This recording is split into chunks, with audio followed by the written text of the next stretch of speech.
토이스토리 5 보고 나왔습니다. 제 최애 토이스토리는 3편이었는데 사실 저는 4편은 별로 좋아하지 않았어요. 왜냐면 이전 시리즈 내내 친구들을 위한 선택을 했던 우디가 갑자기 막 다른 선택을 하고 뭐 버즈나 해미나 제시나 이런 기존의 친구들은 또 너무 분량이 축소되고 그런 것 때문에 사실 저는 4는 토이스토리 취급을 약간 제 머릿속에서 이제 안 하고 있는 상태였거든요. 그래서 이제 4가 토이스토리 마지막이면 너무 아쉽다고 생각했는데 이제 5 나왔죠. 저는 좀 자신 있게 말할 수 있습니다. 이제 제 최애 토이스토리는 이제 5입니다. 와우. 일단 토이스토리 5가 좋았던 이유는 일단 버즈가 다시 중요한 위치로 또 돌아왔고요. 그리고 포키의 비중은 크게 또 줄었습니다.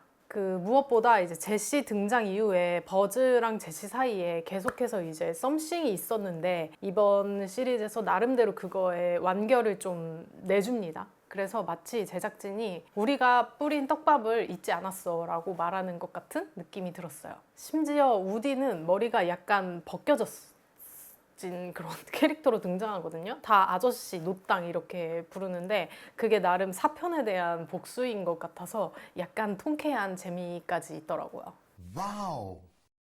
그래서 이번 5의 주인공은 이제 우디는 아니고 버즈랑 제시예요. 특히 제시입니다. 이 제시 같은 경우에는 토이스토리에서 계속해서 이제 주요 인물의 비중 안에는 있었지만 좀 이상하게 계속 조연에 머물러 있었거든요. 근데 이제 이번 5에서 드디어 이제 주인공 역할을 하게 되는데 저는 이 점도 되게 반갑더라고요. 모르겠어요. 어떤 분들은 또 이런 여성 캐릭터가 전면에 나서는 걸 보고 좀 불편하다고 하실 수도 있겠지만 5편 중에 딱 한 편 여자가 주인공인데 뭐 그게 그렇게 크게 문제가 되겠습니까?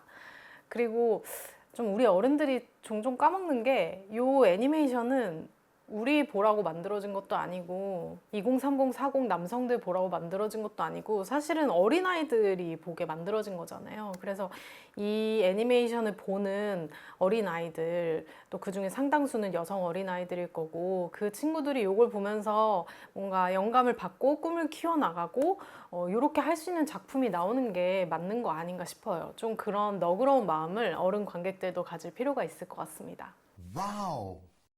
이번 영화는 3개의 이야기가 동시에 진행이 되는데요. 첫 번째는 어딘가에 불시착한 버즈 군단의 스타 커맨더 찾기 미션. 그리고 두 번째는 이제 보니의 집에 릴리패드라는 이런 전자기기 태블릿 PC가 들어와요. 그렇게 하면서 벌어지는 갈등. 그리고 마지막 세 번째는 제시의 보니 친구 찾아주기입니다. 이 세 가지가 각자 다르게 다른 시간선에서 막 이어지다가 마지막에는 하나의 이야기로 합쳐지게 돼요. 덕분에 영화가 굉장히 탄탄하게 느껴져요. 저는 이게 그래서 토이스토리 시리즈 중에 가장 구조적인 완성도가 높은 작품이라고 생각했어요.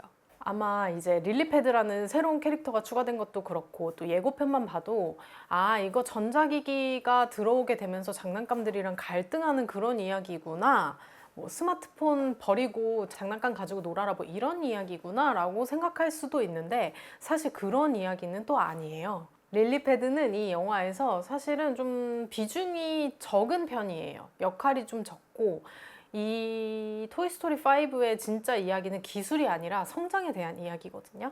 그리고 그 성장의 순간들을 함께한 이런 소중한 친구들에 대한 이야기입니다. 와우. 그러니까 토이스토리가 아니라 사실 우리의 이야기인 셈이에요. 제가 이 토이스토리 5를 굉장히 신선하다고 느낀 것도 1편부터 4편까지는 토이스토리가 이 토이의 이야기였어요. 그러니까 사람은 알지 못하는 비밀스러운 장난감들의 세계를 조명해 주는 거였죠.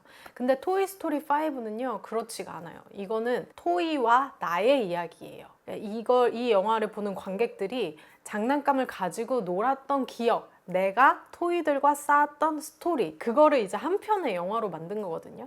그래서 이 러닝타임 전체를 한 판의 놀이라고 생각하면 생각하셔도 좋아요. 그런 관점에서 보시면 왜 갑자기 뜬금없이 이런 버즈 군단이 나타나는가, 얘네는 뭘 하는가, 뭐 이런 너무 밑도 끝도 없지 않아? 라고 하는 것에 대한 답을 조금 얻으실 수 있을 것 같아요. 그래서 이제 영화를 보면서 관객들은 자연스럽게 그런 어린 시절의 기억들을 떠올리게 되는데요. 어린 시절에 어디든 챙겨갔던 인형이라든지 아니면 뭐 베개맡에 항상 두고 잤던 장난감이라든지 바닥에 엎드려가지고 막 끝도 없는 세계를 상상하면서 만들었던 그런 놀이라든지 그런 것들을 떠올리게 돼요. 사실 영화를 보기 전에는 저한테도 그런 기억이 있었음에도 불구하고 한 번도 그때를 떠올려 본 적이 없었거든요. 근데 이 토이스토리 5를 보면서 그 찰나, 인생에서 정말 찰나였지만 정말 가장 크게 웃었던, 어떻게 보면 나의 상상력과 창의력이 최대치로 폭발했던